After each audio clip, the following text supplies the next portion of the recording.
大家好，我是彩虹。只用家里最常备的食材，成本只需几块钱，就能做出酥香可口的小零食。跟着我一起来做吧。首先在碗中打入2个鸡蛋，净含量在90克左右，再加入25克白糖、25克油，充分搅拌均匀。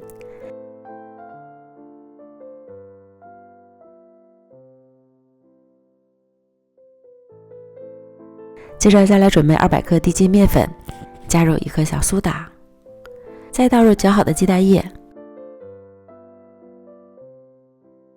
搅拌入干面粉，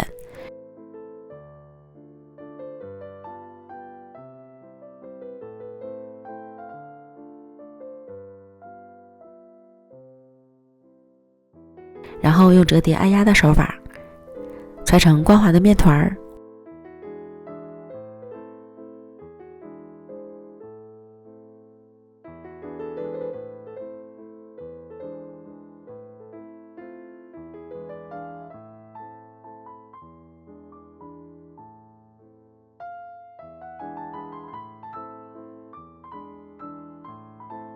无需醒面，直接移到案板上搓成长条，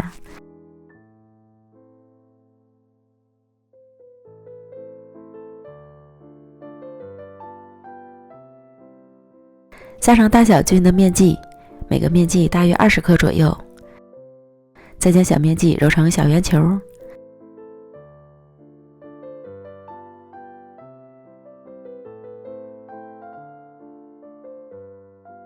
表面沾水，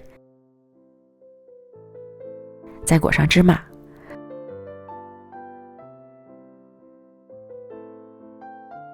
滚圆使芝麻粘得更牢固。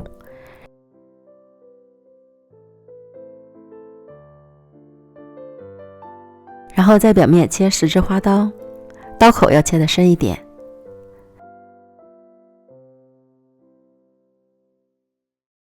简单整理下形状，像这样就可以了。锅中做油，油温烧至5成热，下入锅中。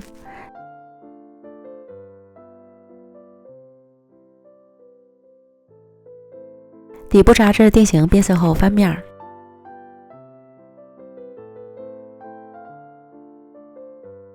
另一面炸至金黄，再次翻面。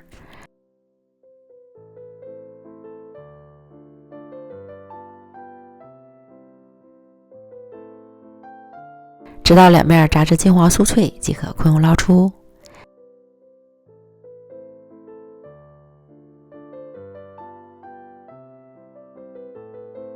这样咱们的小零食芝麻果子就做好了，个个都是开花的形状，外酥里软，吃起来口感微甜。